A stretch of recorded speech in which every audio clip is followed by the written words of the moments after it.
sini aku akan menjelaskan tentang Bank Sentral. Bank Sentral adalah lembaga negara yang mempunyai wewenang untuk mengeluarkan alat pembayaran yang sah dalam suatu negara, merumuskan dan melaksanakan kebijakan moneter, serta mengatur dan menjaga sistem pembayaran agar sistem keuangan negara tersebut dapat berjalan dengan lancar. Bank sentral di Indonesia yaitu Bank Indonesia. Bank Indonesia sudah ada sejak 10 Oktober 1827, namun baru dinasionalisasi pada tanggal 6 Desember 1951. Nah, dalam Undang-Undang Nomor 23 Tahun 1999, Bab 3 Pasal 7, dinyatakan bahwa tujuan utama Bank Indonesia yaitu mencapai dan memelihara kestabilan nilai rupiah.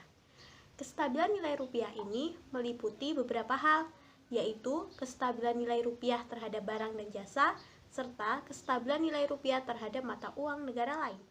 Selanjutnya, fungsi Bank Sentral. Bank Sentral memiliki beberapa fungsi utama, antara lain, pertama, memelihara stabilitas keuangan nasional. Kedua, melancarkan pembiayaan pembangunan nasional. Ketiga, pelaksanaan kebijakan moneter dan keuangan. Dan yang terakhir, mendorong pengembangan sistem perbankan yang sehat. Tugas Bank Sentral. Bank Sentral juga memiliki beberapa tugas, antara lain yang pertama, menetapkan dan melaksanakan kebijakan moneter. Kebijakan moneter ini meliputi menetapkan sasaran moneter, melakukan pengendalian moneter, serta memberikan kredit atau pembiayaan.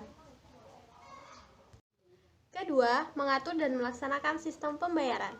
Dalam mengatur dan melaksanakan sistem pembayaran, terdapat beberapa hal. Yang pertama, menetapkan penggunaan alat pembayaran. Kedua, mengatur sistem clearing transaksi penjualan. Dan yang ketiga, menyelenggarakan penyelesaian akhir bank. Tugas Bank Sentral yang terakhir yaitu mengawasi dan mengatur bank. Mengawasi dan mengatur bank ini memiliki beberapa hal. Yang pertama, memberikan dan mencabut izin usaha bank. Kedua, memberikan izin pembukaan, perluasan, dan pemindahan kantor bank. Dan yang ketiga, memberikan persetujuan, kepemilikan, dan kepengurusan bank. Selanjutnya, instrumen moneter Bank Sentral. Dalam Bank Sentral terdapat 3 instrumen. Yang pertama, operasi pasar terbuka atau OPT. Kedua, penetapan tingkat diskonto. Dan yang ketiga, giro wajib minimum. Dan pembahasan terakhir tentang Bank Sentral yaitu hubungan antara Bank Indonesia atau Bank Sentral dengan pihak luar. Yang pertama, hubungan Bank Indonesia dengan pemerintah. Hubungan Bank Indonesia dengan pemerintah ini meliputi beberapa hal.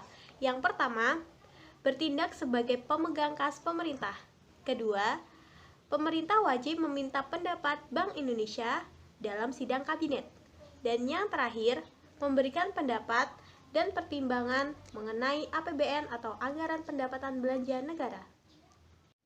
Selanjutnya, hubungan Bank Indonesia dengan pihak luar atau pihak internasional. Dalam hal ini meliputi beberapa hal. Yang pertama, dapat melakukan kerjasama dengan bank sentral lain di negara lain atau dengan organisasi lembaga internasional. Kedua, Bank Indonesia dapat bertindak tegas atas nama negara di lembaga multilateral dan internasional sumber. Nah, begitu penjelasan tentang Bank Sentral. Terima kasih teman-teman sudah menonton. Semoga dapat memberikan manfaat kepada kita semua. Selanjutnya, kita akan membahas mengenai sistem pembayaran dan alat pembayaran. Yang pertama-tama, kita akan membahas mengenai sistem pembayaran. Pengertian pembayaran adalah perpindahan nilai antara dua pihak yaitu penjual dan pembeli di mana secara bersamaan terjadi perpindahan barang dan jasa. Sedangkan pengertian sistem pembayaran menurut Undang-Undang Nomor 23 Pasal 1 Tahun 1999 tentang Bank Indonesia yaitu suatu sistem yang mencakup seperangkat aturan, lembaga, dan mekanisme yang digunakan untuk melaksanakan perpindahan dana guna untuk memenuhi suatu kewajiban yang timbul dari suatu kegiatan ekonomi. Kemudian, secara garis besar, sistem pembayaran dibedakan menjadi dua, yaitu sistem pembayaran tunai dan sistem pembayaran non-tunai. Sistem pembayaran tunai adalah pembayaran atas barang atau jasa secara tunai, di mana pihak pembeli menyerahkan uang sebagai pembayaran sebesar harga barang yang dibeli bersamaan dengan surat pesanannya. Pada sistem pembayaran tunai, instrumen yang digunakan berupa uang kartal, yaitu uang kertas dan uang logam. Sistem pembayaran tunai sudah dilakukan sejak uang ditemukan.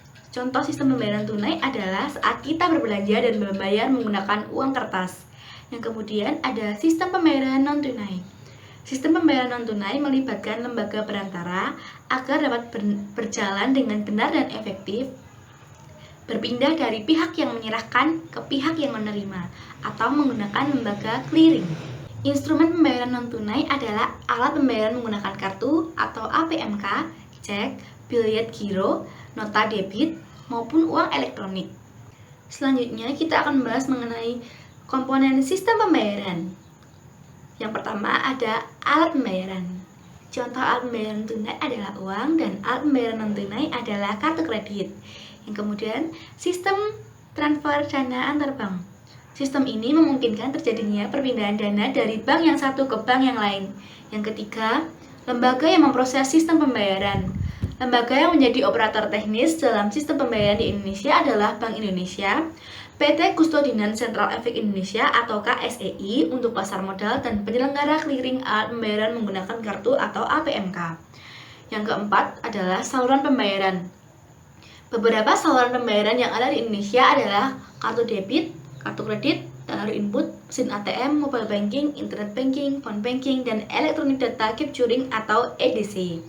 Selanjutnya kita akan membahas mengenai peran sistem pembayaran.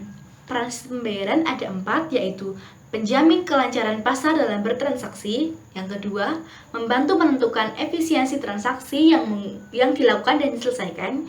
Yang ketiga, mempengaruhi tingkat laju pertumbuhan ekonomi dan efisiensi pasar keuangan. 4, mendorong mobilitas aliran dana secara lebih cepat. Selanjutnya kita akan membahas mengenai alat pembayaran. Yang pertama-tama kita akan membahas mengenai pengertian alat pembayaran. Alat pembayaran merupakan media untuk melakukan berbagai macam transaksi. Alat ini tidak hanya berbentuk tunai, namun dapat juga berbentuk non-tunai. Dalam jenis alat pembayaran tersebut ini ada 2 juga, yaitu alat pembayaran tunai dan alat pembayaran non-tunai. Alat pembayaran tunai adalah alat pembayaran yang menggunakan uang kartal atau uang kertas dan uang logam sebagai pembayarnya. Pecahan uang yang digunakan di Indonesia terdiri dari Rp100, Rp200, Rp500, Rp1.000, Rp2.000, Rp5.000, Rp10.000, Rp20.000, Rp50.000, dan Rp100. Selanjutnya ada alat pembayaran non-tunai. Alat pembayaran non-tunai adalah alat pembayaran yang tidak menggunakan uang kartal sebagai instrumennya, melainkan menggunakan alat pembayaran berbasis kertas seperti cek, biliet giro, berbasis kartu seperti debit card, credit card, kartu ATM, dan berbasis m-banking, dan berbasis elektronik seperti m-banking dan e-money.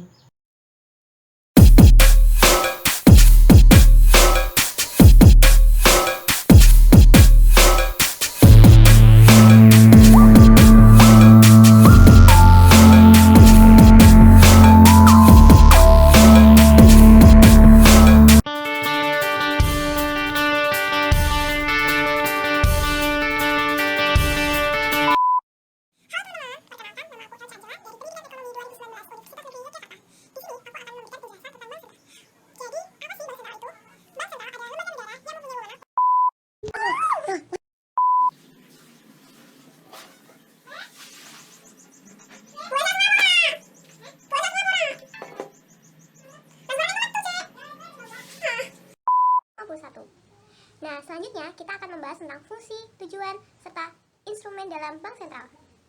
Kemudian